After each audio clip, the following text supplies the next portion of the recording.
ప్రభుత్వాలు మారినా తమ సమస్యలు మాత్రం తీరడం లేదని శ్రీకాకుళం జిల్లా ప్రజలు ఆవేదన వ్యక్తం చేస్తున్నారు.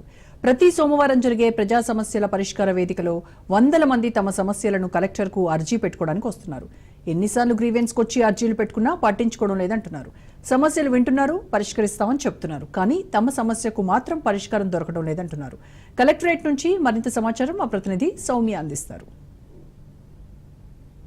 ప్రతి సోమవారం జరిగే కలెక్టర్ గ్రీవెన్స్ లో ఎప్పట్లాగానే శ్రీకాకుళం జిల్లా ప్రజలు కూడా వాళ్ళ యొక్క సమస్యలను చెప్పుకోవడం కోసం వచ్చేసారో అయితే మనం చూసుకోవచ్చు. ప్రతి సోమవారం కూడా ఏదైతే కలెక్టర్ గ్రీవెన్స్ నిర్వహిస్తారో ఆ గ్రీవెన్స్ లో జిల్లా మొత్తానికి సంబంధించిన ప్రజలందరూ కూడా తమ యొక్క సమస్యలు ఏవైతే ఉన్నాయో వాటి మీద తప్పనిసరిగా ఇక్కడికి వచ్చి కలెక్టర్ దృష్టిలో పెట్టడం అయితే జరుగుతుంది. అయితే ఇప్పట్లాగే ఈ రోజు కూడా చూస్తున్నాం కదా, చాలా మంది కలెక్టర్ గ్రీవెన్స్ దగ్గర ఉన్నారు. అయితే ప్రస్తుతం వాళ్ళు అర్జీలు పెట్టుకుంటున్నప్పటికీ కూడా ఇందులో కూడా ప్రతి వారం కూడా 4-5 వారాలు కూడా తిరిగినప్పటికీ వాళ్ళ సమస్యల పరిష్కారం కాని వాళ్ళు కూడా ఉన్నారు. అయితే ప్రస్తుతం వాళ్ళందరూ మనతో పాటు ఉన్నారు. అసలు కలెక్టర్ గ్రీవెన్స్ లో ఎన్నిసార్లు నుంచి తిరుగుతున్నారు, నిజంగానే అక్కడ అర్జీ పెట్టుకుంటే వాళ్ళ సమస్యల మీద దృష్టి సాగిస్తున్నారా, ఇవన్నీ కూడా ఒకసారి తెలుసుకునే ప్రయత్నం చేద్దాం. సో ప్రస్తుతం మనతో పాటు కలెక్టర్ గ్రీవెన్స్ కి వచ్చినటువంటి చాలా మంది ఉన్నారు. సో ఒకసారి వారి మాటల్లో అడిగి తెలుసుకునే ప్రయత్నం చేద్దాం. వచ్చారండి, ఏ నియోజకవర్గం నుంచి వచ్చారు, మీ పేరేంటి? సరుబుజ్జిలి మండలం పెద్దసేవలాపురం. మీరు ఎందుకు కలెక్టర్ గ్రీవెన్స్ లో ఏం అర్జీ పెట్టుకోవడానికి వచ్చారు? నేను ఎలక్ట్రికల్ డిపార్ట్మెంట్ 1989 ఎన్టీ రామారావు పంచాయతీ ప్రవేశారు. 5 నెలల్లో రాజశేఖర్ రెడ్డి రిక్రూట్మెంట్ చేశారు.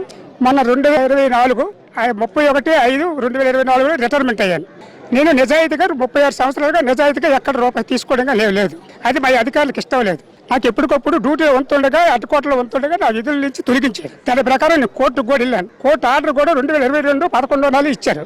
దానికి నేను CMD గారికి DE గారికి SC గారికి రాశాను.